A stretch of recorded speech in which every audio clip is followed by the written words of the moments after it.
قال الله عز وجل ظهر الفساد في البر والبحر بما كسبت أيدي الناس। আল্লাহ সুবহানাহু ওয়া তাআলা তিনি কালামে হাকিমের মধ্যে বলেছেন, জলে এবং স্থলে পৃথিবীতে যে ফিতনা, ফাসাদ, মারামারি, কাটাকাটি, হানাহানি, যুদ্ধ বিগ্রহ, এগুলি সব মানুষের হাতের কামাই। মানুষ যতদিন পর্যন্ত সভ্য না হবে, মানুষের মধ্যে যতদিন আধ্যাত্মিকতা না আসবে, মানুষ যতদিন পর্যন্ত ঐশী বাণীর শাসন পৃথিবীতে কায়েম না করবে, ততদিন পৃথিবীতে কিন্তু এই শান্তি আসবে না।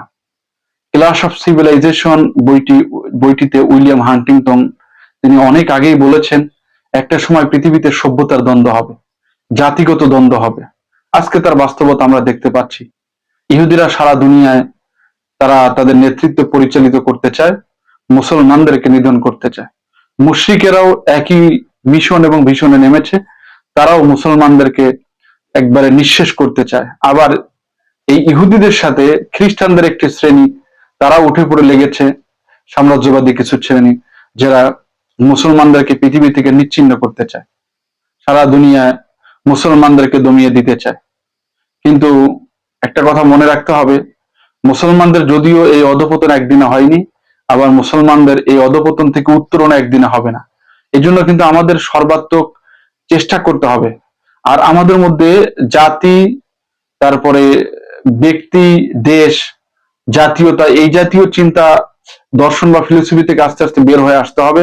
মুসলমানদের মধ্যে আবার উম্মা কনসেপ্ট আনতে হবে, অর্থাৎ এক জাতি, এক দেহের মতো সমস্ত দুনিয়ার মুসলমানদের নিয়ে আমাদের ফিকির করতে হবে এবং গোটা উম্মাদকে বাঁচানোর জন্য চেষ্টা করতে হবে। কারণ হাদিসে আল্লাহ রাসূল বলেছেন, আল কুফরু মিল্লাতুন ওয়াহিদা, সমস্ত কুফরি শক্তি মুসলমানদের বিরুদ্ধে কিন্তু এক। আমরা তাওহীদবাদীরা যদি এক এবং ঐক্যবদ্ধ না হই, তাহলে আমাদেরকে কিন্তু পৃথিবী থেকে নিচ্ছিন্ন করে দেবে। এই জন্য ইরান এবং ইসরায়েলের যে যুদ্ধ চলছে, এখানে আমাদের জোরালো প্রতিবাদ দরকার, আশানুরূপ প্রতিবাদ দরকার। মুসলমানদের থেকে, মুসলিম বিশ্ব থেকে সেরকম আশানুরূপ প্রতিবাদ কিন্তু আমি দেখতে পাচ্ছি না।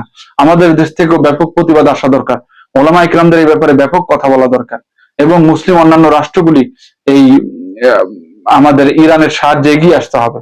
তাদের সাথে মতের অভিন্নতা থাকতে পারে, কিন্তু ইমানের দাবিদার হিসাবে অবশ্যই তাদের সাহায্যে আমাদের এগিয়ে আসতে হবে। তারা আমাদের ভাই হিসাবে তাদেরকে সার্বিক সহযোগিতা করতে হবে। অবশ্যই কুফরি শক্তির বিরুদ্ধে আমাদের দাঁড়াতে হবে। আল্লাহ পাক আমাদেরকে সেটি করা তৌফিক দান করুন।